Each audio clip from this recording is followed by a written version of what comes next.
Good afternoon, everyone. Welcome to the Big Toon Chat, and I've got Charlie, the West Ham fan, alongside me, talking about yesterday's game, the 3-2 victory for Newcastle United. Yeah, I mean, it's a great Sunday. We got 3 points, and yeah, I mean, Charlie, I mean, where do you want to start? I mean, first of all, team selection. What did you think of the team selection? Were you a bit? Was that the team that you were expecting to play? I was just gonna say let's we could just talk about starting it. Let's just end it at 2-2, and then hey, we can all have a happy time, right? Yeah. Yeah. I mean, I was surprised Ogbonna came back in. He was coming back, but I didn't know he was like they were ready to like lob him in. I think maybe the Cresswell injury kind of forced that issue. Outside of that, it was by and large the lineup I think I would have guessed. Ben Johnson at left back was sort of the only one I had 50-50 on. And you'll know this as much as anyone else. Like Newcastle fans love seeing a homegrown player as much as West Ham fans do. And so seeing him get the nod ahead of a more experienced player like Ryan Fredericks is great. But those were the only really things I had any major quarrels with or any that I was surprised by. Apart from that, I thought it was by and large what we would do. Yeah, I mean, just talking about Newcastle's side, I mean, it was great to see Longstaff in the team again, Richie and Murphy again. I thought Fernandez played an absolutely great game in defence alongside Clark and Dummett. But yeah, Saint-Maximin starting from the start, we knew that we were in for an exciting game because we all know what he can do and how much he can be a threat. And going forward, I think that's exactly what he done. I mean, he run West Ham ragged in the first half, let's be honest. Yeah, he did. Thomas, hello, mate. How you doing? You all right? And I've got Stephen watching as well. How you doing, Stephen? You all right? Yeah, I mean, first half, it didn't really... I mean, I was really surprised at the way Newcastle started. We were high pressing. We were throwing bodies forward. We were on the counter-attack. And I mean, we sort of frustrated West Ham more than anything because we didn't leave all the space open so you could run in behind. I mean, we were solid as a back line in the first half, weren't we? Yeah. And this is the big theme, I think. I think before we say anything else, I think it's very fair to say and should be said that you 100% deserved the win and were much better on the day in terms of basically everything you did. It was a case of early doors. We've been really good at hitting teams and sort of surprising them. And I think you did the exact same thing to us. It was a case of you lot came out of the gates and actually looked really dangerous. And not only that, you looked solid as a rock at the back. You really were... We couldn't do anything. Like it was very obvious 20 minutes in when it was you're getting camera zooms in on the likes of Jesse Lingard and that looking very frustrated because they just couldn't do anything. That you didn't let them do anything. And when you had that sort of defensive solidity, and it's something we've done tirelessly and complete and just constantly this season, when you have that sort of defensive solidity at the back and you play that counter-attacking style or you ping it forward to the likes of Saint-Maximin, you're really dangerous. It's just dangerous, you know, because we're not getting past you, and then all of a sudden you're up the other end of the pitch almost instantaneously. And you've got someone who's faster than anyone, but basically Usain Bolt sprinting at you. It's a problem. It's a big problem. Yeah, I mean, the first goal with obviously Craig Dawson got a yellow card for a tackle on Joe Linton. I thought Joe Linton gave him a really rough day. I mean, Dawson couldn't handle him personally, and then he lunged in for the second one, and obviously the referee played a good advantage because I think it would have been unfair bringing that back. And then obviously Saint-Maximin ran forward, and I mean, what looked like a relatively sort of scuffed shot, it didn't really look like there was any power on it, but there was just a massive defensive mix-up between Diop and Fabianski, wasn't there? Yeah. The Dawson has been really good for us up until the last like 3 weeks, where he's looked like an absolute shambles. And yesterday, oh my lord, like the first yellow, I don't see why he did it. Like Joe Linton had the ball in a decent position, but there were 2 or 3 other defenders around ready to cover. Why are you going in like an absolute maniac? Just chill. And then with the second one, his head was gone. I think your front 2 just really troubled him to the extent where he was just acting wild and irrational. And like you say, I think the referee did the right job just letting the play go on, because if you pulled it back, Jesus Christ, would you be annoyed? I think the defensive mix-up, it was a day where. And I wanted to say the thing out of the gate because I don't want this to sound like I'm taking credit away from Newcastle whatsoever. It was a day where everyone at the back just seemed to just have no clue what they were doing. Like the defensive mix-up early on, and it was just the pressure got to them. I think the pressure of St. Maximin and Joe Linton, and later on Callum Wilson pushing, and other players who were getting involved in the press as well, they just couldn't handle it. They didn't know what to do, and there were constant mistakes that Newcastle forced us into, which is something we don't see that rarely. We haven't seen that rarely this season, if at all. And then you did it several times to us again and again in a row in quick succession, and it was just, there was nothing we could do. I think obviously there was a lack of communication for the first goal. I mean, the keeper should grab that easy. I mean, I don't know what Diop was thinking, but then the second one, when the corner came in, Chesney just dropped it. I mean, what was going on through his mind then? I don't really know. But then Joe Linton had the simplest of tap-ins, and it was 2-0 before we knew we were 2-0 up. And we were in dreamland. I mean, nobody ever thought. I mean, I did predict 2-0 before the game, and I mentioned this to you a few days ago as well. Or was it someone? I think it might have been on another video I'd done. But I mean, 2-0 up, we're in dreamland, half time, and then I don't really know what happened after that. I mean, we came out second half, and Steve Bruce came out and says that we needed to guard the 2-0.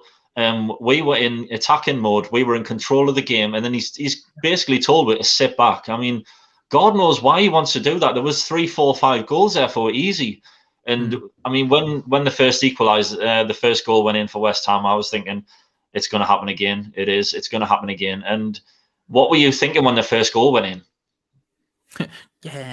I think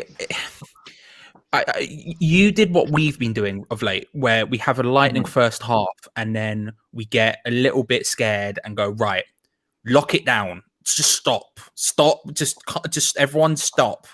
And it's really, I get it. I do understand it. But I always think that if you're on the front foot, like you were in full flowing attacking mode. You were beating us consistently, and you weren't conceding.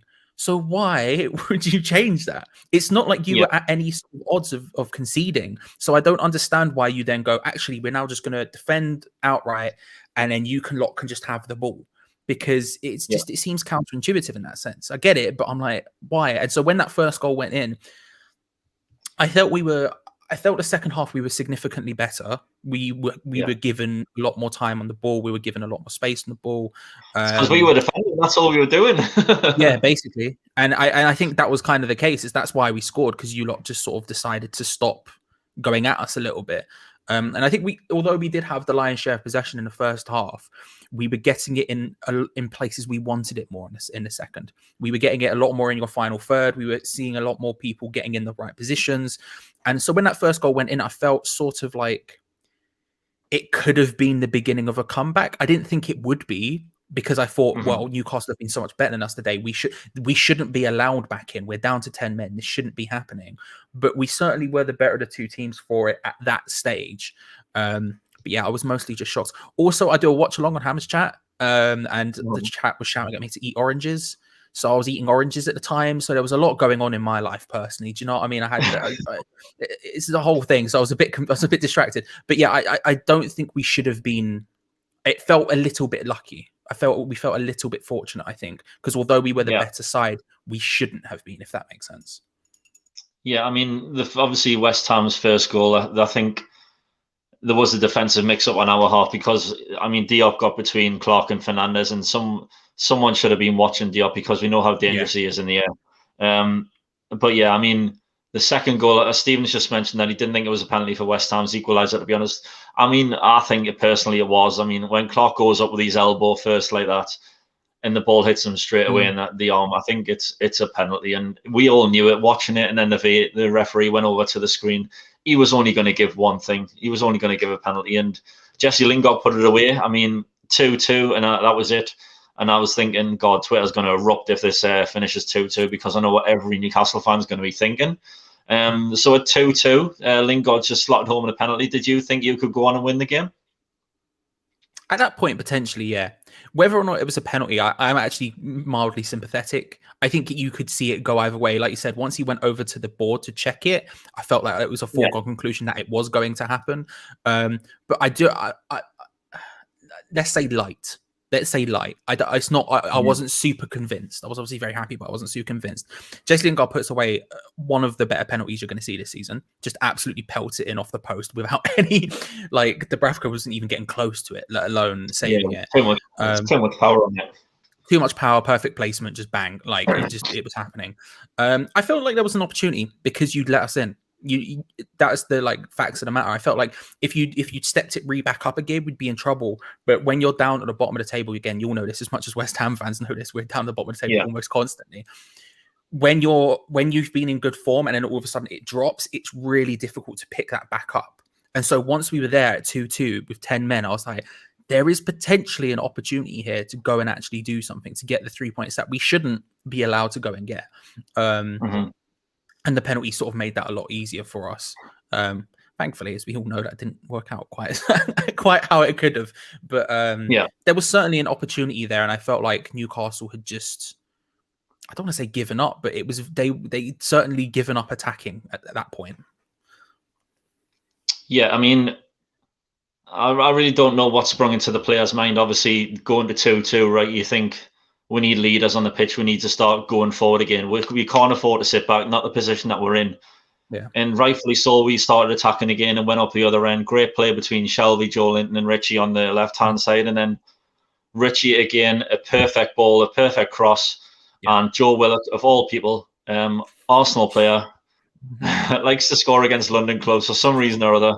Pops up and I mean, Fabianski just couldn't keep a hold of it. There was too much power on the header, and I think Newcastle were lucky to get away with 3-2. I thought 2-2. I thought the game's done and dusted now. We've dropped 2 points, but when Willock popped up, I thought that was absolutely amazing because I think single-handedly he's got us 4 points by himself. He scored the equaliser against Spurs, and obviously he got with 3 points yesterday against West Ham. So I think he's been a revelation. I hope Newcastle do snap him up. I think he'll be a great signing for Newcastle. What did you think? Joe Willock popping up 3-2. Is that it? Game over, did you think? Yeah. Again, it's that thing of once you go down, it's so difficult to come back up. I think we've made a habit of finding short players and letting them score headers, and I don't know why. And Joe Willock's he's not short by any stretch of imagination, but he's certainly not Andy Carroll. And yet somehow he's the one who pops up and gets the header. And ultimately, I don't think it was a case of you getting away with it. I genuinely do feel like you deserved it. I felt like if you take the game over 90 minutes, you were the better side. Obviously, you were far better in the first half than we were. We basically didn't exist in the first half. And in the second, although we were probably the better side for half an hour, I still think there was probably 15 minutes where you could claim it. I think it was the fair result, you getting the win. I don't think we deserved anything out of that game. I think you did. Yeah. I think the work rate was there. I thought the attacking flair was there. I thought everything was there. And it would have been a bit lucky for us to have got away with it. But sometimes you get a bit lucky in football. Unfortunately, yesterday wasn't one of those days. Joe Willock, like you say, it was a great header.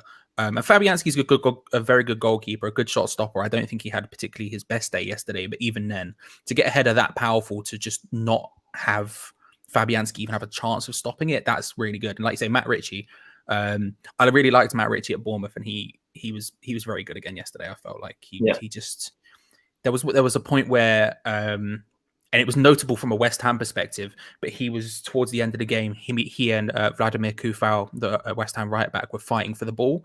And Kufal is to stress this, is a very good defender. And Matt Ritchie not only stopped him from getting the ball, stole the ball back off him again, and then won a free kick at the same time. And I'm like, you're having an absolute worldie of a game here. He was absolutely brilliant. He really was. Yeah. I think obviously going into the 90th minute, and then he put 8 minutes up.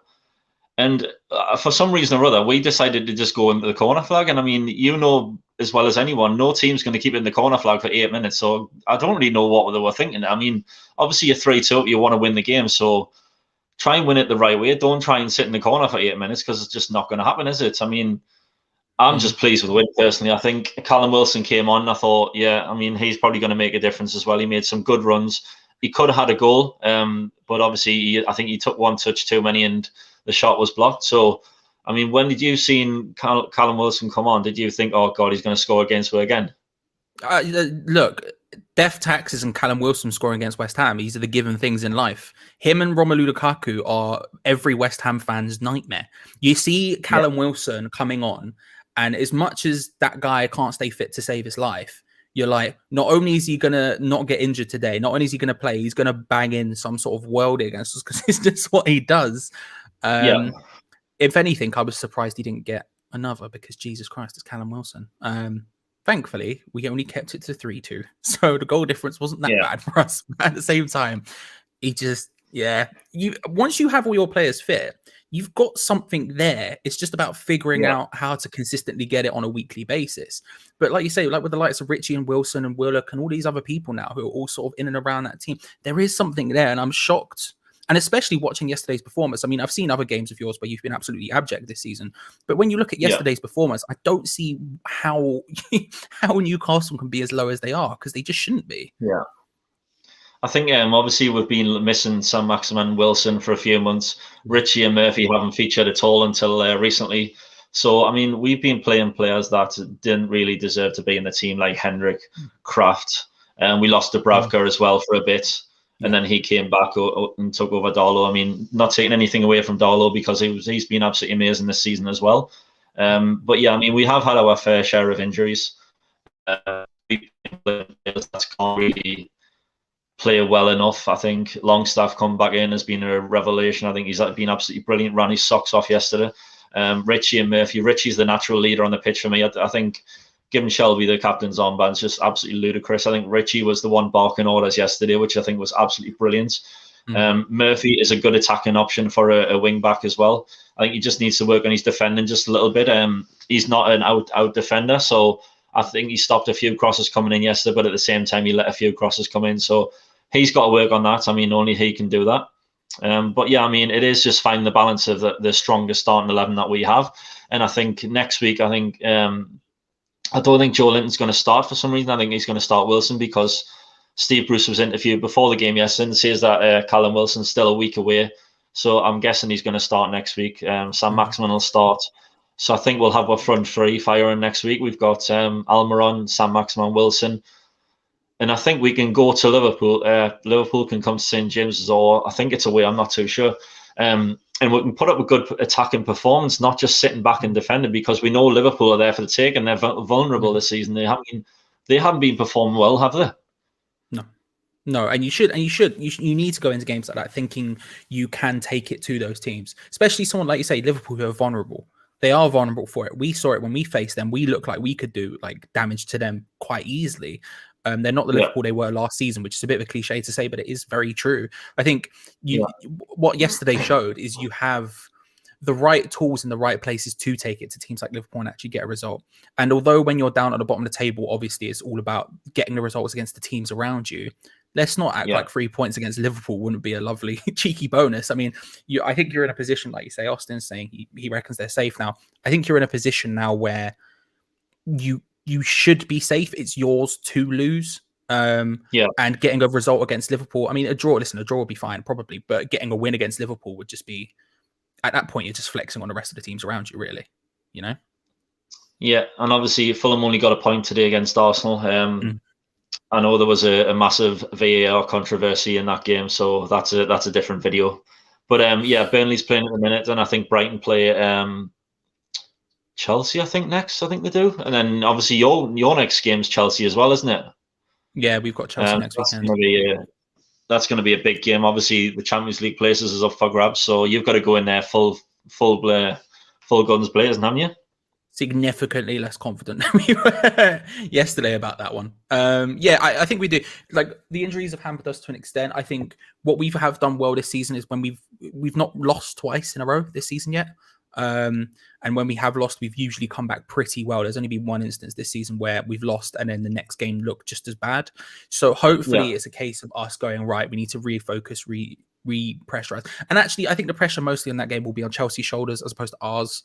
They're the ones who need to get top four. We don't need top four. It's just us going, oh my God, we might get top four.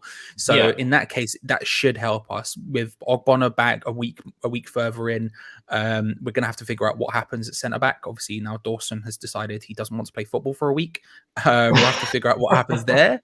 But it's going to be a big game. I think it's similar. We have what it takes. It's just about, can David Moyes find the pieces? Because yesterday he could not find those pieces for love nor money. Yeah, so you've got to be targeting at least the top 5 finish, really, haven't you? I mean, the ambition is, David Moyes, according to him yesterday, says that the ambition is top 4, but realistically, you've got to be thinking top 5 at least. I mean, you've dropped a few iffy points here and there against the little teams, but yeah, I mean, going forward, if you look at your fixtures, you've got to be thinking top 5, if anything. Yeah, I mean, that's the thing. The fixture list is very, very kind to us post Chelsea. Yeah. We've basically got no teams even in the top half of the table. So look, if we don't, wherever we finish, I think this season's going to be great. Because I think at this stage, probably the lowest we could possibly finish, I think at this stage would be 7th. I think 6 is even more likely. I think top 5 is definitely on, and top 4 is still a possibility. So wherever we finish, dreamland, let's have a wild old time. And if things go right for us in the cups, we get European football still.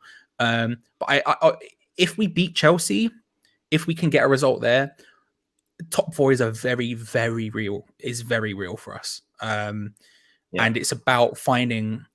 We've been very good against the teams in the bottom half, barring Newcastle. We've been very, very good against them. And so the end of the season, although we don't play a style of football that necessarily works against those teams, we seem to work against those teams. So it's just about managing the injuries perfectly and getting to the end of the season. End it in the way we started it. With a loss against Newcastle, but then hopefully a bunch of wins. That's the goal. That's the goal. I mean, obviously the commentators mentioned yesterday that Newcastle are the only bottom team to beat you this season. Obviously, we've done the double over you now. Yep. So realistically, how many points do you think Newcastle can finish on, given the run of games they've got next? They've got Liverpool, Arsenal, Leicester, Man City, and then Sheffield United and Fulham. How many points realistically do you think Newcastle can get? I honestly do think you'll take some points off those big teams. I think there's going to be some results there that people won't expect. Whether it's a win or a couple of draws, I don't know, but I do genuinely think there is something there. How many? List the games off again. So you've got Liverpool, Arsenal, Leicester, Man City, Sheffield United, and Fulham. I'll tell you, I mean, you'd be hard if you didn't. My brain is saying double figures, somewhere in the double figures. It's going to be tough. I think it's possible. I really do. Like after yesterday, the fight that you showed in the first half, and then even when you did concede 2, you still came back and got a third. That's the sort of stuff that makes these sort of runs possible. You're starting to build something here. You obviously had the result against Tottenham, result against Burnley, and now this. I think it's on. I think double figures is on. Don't get me wrong. It's a tall task, but I think you'll get a couple of results against the big boys that people won't expect. Yeah, I mean, I do fancy my chances against Arsenal. I think Arsenal are there for the taking. They're not as good as what they are. I don't know if Joe Willock's got a little clause in his thing that he says that he's not allowed to play against them or not. I really hope not. Leicester, I think maybe we could get something there. I mean, Liverpool, Man City, we've got to be in dreamland to try and get something from them. And I think Sheffield United, we didn't perform the best of games against them earlier in the season. We give them the first victory. And then I feel a lot more comfortable now than what I did 2-3 days ago, knowing that we're now calculating it, we're 8 points clear of Fulham at the minute. And I'm just praying that it doesn't go down to the last game of the season. Fulham away, I mean, that's just a game nobody wants to watch, personally. I think that's just going to be a tough ask because we're both fighting for survival. So, I mean, if Brighton and Burnley do drop points, I mean, Burnley's playing right now against Man United. So, if they do drop points, I mean, we'll stay higher in the league than what they are, which is a great position to be in. Yeah, and I think Fulham are one of those sides where they too good to go down. Do you know what I mean? That gets said a lot, but you look at their parts, and you're like, that is a side that is too good to go down. Now, the sum of it clearly isn't. The sum of it clearly isn't too good to go down because they've not been good enough this season. But final day of the season, when it comes down to it, you don't want to be in the position where you have to get a result against Fulham to try and do it because all it takes is one of those really good players to pop up. All it takes is Lookman to have an absolute worldie, and all of a sudden it's a big problem. So. Yeah, ideally, it's fine. Look, just beat Arsenal, beat Liverpool, beat City. It's calm. It's light work. Just get the dubs there, and then you don't have to worry about the end of the season. Do you know what I mean? Yeah, I think it's easier said than done, though, really, isn't it?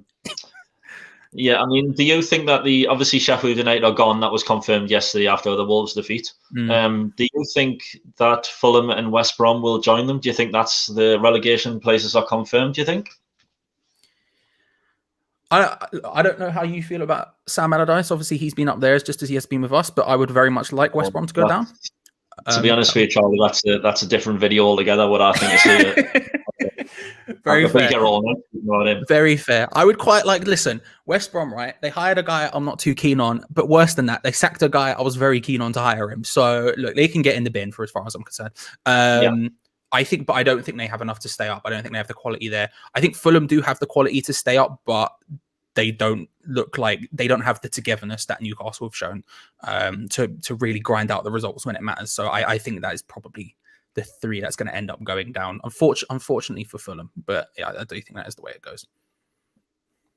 Well, I'm glad you said that, to be honest with you. I'm trying to get the Burnley game up on my laptop, but my laptop seems to have froze for some stupid reason or other, but never mind.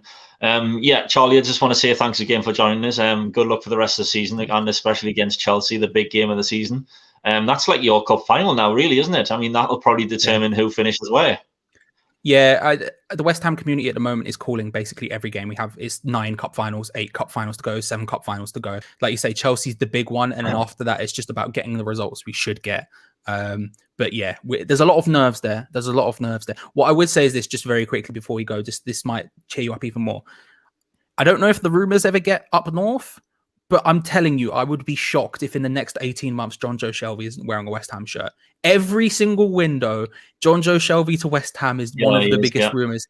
They bloody love it. So every time, so when I was coming on your show and in the last episode, and I see Newcastle fans talk about John Joe Shelby negatively, I'm like, guys, just hold out hope. I promise you at some point he'll change. He'll get in the claret and blue. You won't have to worry about him anymore. But yeah. I mean, he was on a podcast not long ago with Charlie Austin and Ollie Bell, the Odds Checker podcast, and I was listening to that, and he was saying that his family's very happy up in the northeast. His kids have gone to a nice school. He's living in a nice area, and his parents see him all the time and stuff. So, I mean, he sounds like he's settled down. I can't see him going anywhere anytime soon, to be honest with you.